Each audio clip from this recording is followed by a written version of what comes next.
ازيك يا حريف؟ في ليلة كان مسيطر فيها التلج، الليفر يتعادل مع مانشستر يونايتد بهدفين لكل فريق. قمة التلج الممتعة. اليونايتد بأدائه الممتاز استحق التعادل أمام ليفربول. اليونايتد أقنع وأبدع وأمتع. وبص، أموراي عمل فرقة منتظمة جدا جدا. أموراي ده مدرب عبقري صراحة. مدرب هو بتخسر كتير، بس هو جه في وقت الفرقة كانت واقعة مع إيريك تنهاج. اليونايتد ما كانتش في أفضل حالاتها، حاول وهم كانوا فاكرين إن هو يجي مثلا وهيكسب ويرجع للانتصارات، لكن لا، مش دي التوقعات خالص. أموراي مدرب لازم تديله من أول الموسم وهو يشتري لعيبة عشان يعمل لك بقى إيه، موسم عالمي زي ما كان مع سبورتنج لشبونة. اول 10 متوشة 10 انتصارات، وفي دوري الابطال 3 متوشة 3 انتصارات. يعني مدرب اديله لعيبة هيديك اللي انت عايزه، لكن ما تديلوش فرقة فيها نجوم يعني بتتكبر على النادي. راشفورد بيتكبر عشان يجدد، انطوني بيتكبر عشان يجدد، برونو اللي بدأ يستعيد مستواه وبدأ يلعب اللعب اللي على الارض. برونو من اللعيبة الجامدة، من افضل 7 لعيبه في البريمير ليج، لانه اكتر لعيب صانع اهداف بعد دي بروين. يعني انت لعيب اصلا مصنف ككبير، فانت لازم تبقى عقليتك كبيره وتسيبك من شغل الكرات الطوليه. لما النهارده مسكت كوره ولعبت على الارض، الفريق كان احسن بكتير جدا جدا من الماتشات اللي فاتت اللي كان بيخسر فيها. ولما خد منك اشاره الكابتن انت اتعلمت ورجع اداها لك النهارده عشان تستعيد مستواك امام ليفربول. يعني اليونايتد محتاج تعديلات كتير، ومحتاج ان الفرقة لسه تقف على حيلها، ومحتاج انك تجيب اللعيبة اللي هي نجوم مدفونة، يعني مثلا زي كيزا، وتشتري ديونج من برشلونة، تشتري اللعيبة اللي هي نجوم واتدفنت وتحييها مرة أخرى زي إسكو مثلا كده. أما في الناحية التانية عندك الليفر، لسه برضو زي ما أنا بقول، الدوري الإنجليزي ملوش أمان. لحد الآن ما تأكدش بالفوز خالص يا أرن سلوت. يعني ماتش زي ده باين ان انت لسه في اداء سيء دفاع عندك. المنظومه كلها كامله متكامله كويسه الا الخط الدفاع عندك. ارنولد مفكر في عقد ريال مدريد ومش مركز خالص مع ليفربول. وفان دايك تحسه انه تايه كده في قلب الدفاع، مش عارف ماله، مش فان دايك بتاع كل ماتش. وكوناتي اللي راجع من الاصابه اداء مفيش احلى ولا اجمل من كده. ولولا اليسون في المرمى النهارده الماتش يخرج كتير لمانشستر يونايتد.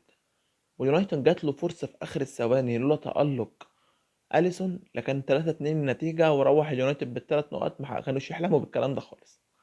يعني في الوقت الحالي اليونايتد ما يحلمش إنه أي 3 نقط من الستة الكبار بالنسبة له يعني شغل عالي قوي. أرن سلوت بقى عجبني فيه حاجة واحدة، إنه بيعرف يدور اللعيبة كلها تدوير حلو. يعني مثلا في نص الملعب عنده ماكاليستر، خرافنبرج، سيبوسلاي، وكوستس جونز. احلى حاجه فيها بينوع. يعني مثلا ماتش تلاقيه بيلعب خرافنبرج وكاليستر وسيبوسلاي، ماتش تلاقي خرافنبرج وسيبوسلاي وكوستي جونز. يعني احلى حاجه فيه بينوع. وفي الهجوم صلاح طبعا ده اساسي ما بيتغيرش خالص ولا ماتش. بيغير ما بين جاكبو ولويس دياز ونونيز، التلاتة دول كل ماتش صلاح ثابت، والتلاتة دول 2 منهم بيلعبوا وواحد قاعد دكة. عجبني فيه كمان في قلب الدفاع بيلعب برادلي وارنولد ماتش وماتش، والناحية التانية بيلعب روبرتسون وكوناتي ماتش وماتش. عامل تشكيلة حلوة، وعامل انه لازم على مستوى الموسم ده في يناير هيشتري صفقات تساعده كمان عشان يقدر يكمل بقية الموسم. وعلى رأسها عمر مرموش. ما بين الليفر ومانشستر سيتي خناقة على عمر مرموش ب80 مليون يورو. مرموش هي الصفقة الأصعب في انتقالات يناير الموسم ده. بيتخانق عليها كبار أوروبا، أولهم الليفر والسيتي وبرشلونة، أرسنال، توتنهام. الفرق الكبيرة كلها بتتخانق على عمر مرموش، وهو يستحق صراحة إنه يبقى في الفرق دي. مش يعني مش كلام، هو اجتهد من نقطة الصفر زي محمد صلاح وراح، وكل أوروبا بتتخانق عليه. هو تاني أكتر لاعب صناعة بعد محمد صلاح. محمد صلاح 32 مساهمة في الدوريات كلها، بعدين مرموش 22 مساهمة. فده يبين لك انك عندك اعظم لاعبين دلوقتي في العالم في الوقت اعظم جناحين صلاح ومرموش، فلازم نستغلهم برضو هنا مع مصر، ولازم حسام حسن يوظفهم كويس. كمان بقى محمد صلاح دخل قائمة افضل سابع لعيب هداف في البريمير ليج ب 78 هدف متساوي مع الأسطورة هنري. محمد صلاح دخلها القائمة ديت، ومحمد صلاح ناوي انه يكمل لغاية ما يوصل يبقى الهداف التاني او الاول للبريمير ليج بالكامل. محمد صلاح يحط اسمه ما بين اساطير البريمير ليج. محمد صلاح اسطورة مصرية حية في البريمير ليج، كل مباراة بيكسر رقم قياسي. تعالوا بقى نروح لماتش الزمالك والمصري.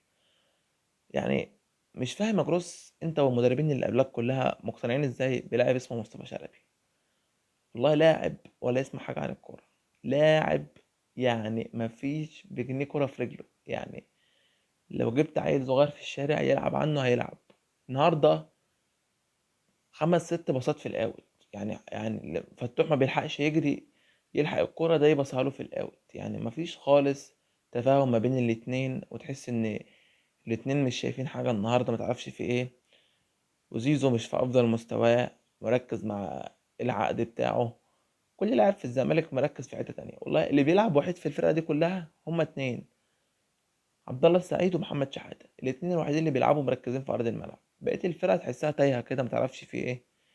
زيزو مركز في العقد، وشلبي عامل نفسه نجم وهو اصلا والله ما يلعب في مركز شباب. حتى المعصرة عندنا هنا مفيش خالص. مصطفى شلبي ده لعيب درجة 5 ودرجة 6 والله. معرفش ازاي هو كان عامل موسم حلو مع انبي. هو ده دي فعلا عندنا في الدوري المصري في لعيبه كده بتلعب موسم وتحس انها تقعد تتنقل من فريق لفريق من فريق لفريق، وتقعد طول حياتها بقى قاعده في الدوري عندنا، من الزمالك للاسماعيلي للمصري للاتحاد لسموحه لانبي لبتروجيت مش عارف ايه، اي فرقه وخلاص ينتقل فيها وياخد فلوس، واسمه ان هو لعب موسم حلو، وعليه كده بقى يقعد طول حياته ايه، يلعب في الدوري ويقول لك انا لعيب كوره، وهو والله ما يعرف حاجه عن الكوره.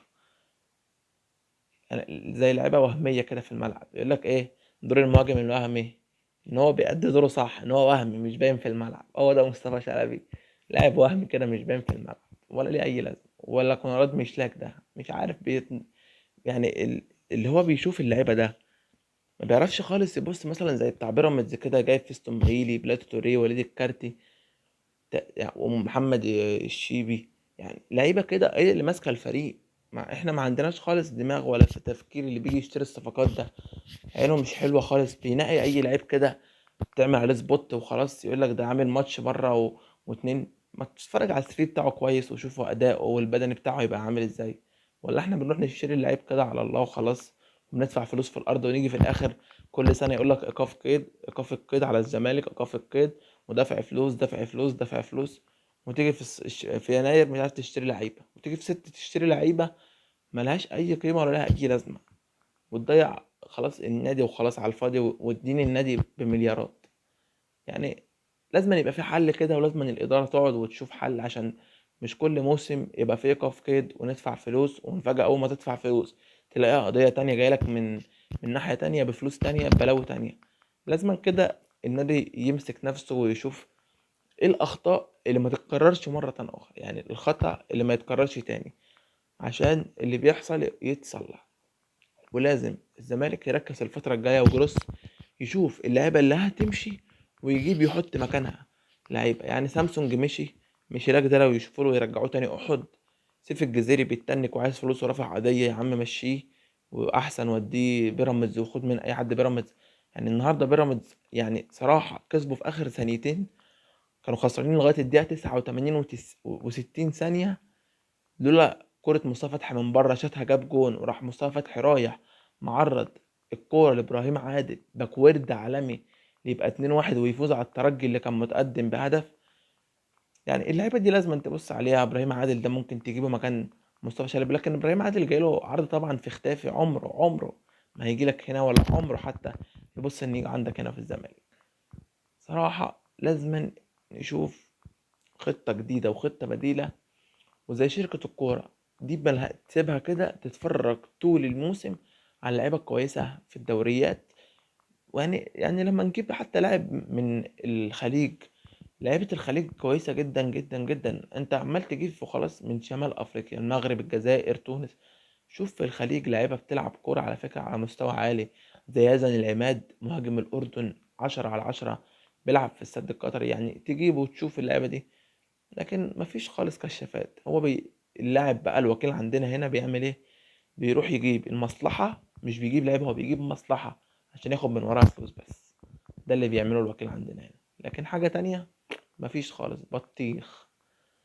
شكرا يا حريف على حسن الاستماع في الحلقة، والقادم أفضل لنادي الزمالك والليفر. وبأكد على أرن سلوت إن لسه مشوار الدوري طويل، ولسه إن السيتي رجع بعد الفوز أمس 4-1. رجع الليفر مرعب، والليفر خلي بالك مع أرن سلوت نسخة مرعبة. وجوارديولا لو رجع السنة دي بفكره في يناير، لو عمر مرموش راح السيتي، افتكروا الجملة دي، السيتي هيرجع ينافس جدا جدا، وهيبقى منافس شرس اقوى من الاول مع الليفر على الصداره وعلى الدوري. كلام يا حريف. ما تنساش الاشتراك في القناه وتفعيل الجرس ولايك والكومنت الايجابي. ما تنساش الدعم الايجابي لاخواتنا الفلسطينيين، اللهم كن لهم عونا ونصيرا. كفايه بقى يا حريف لحد كده. سلام.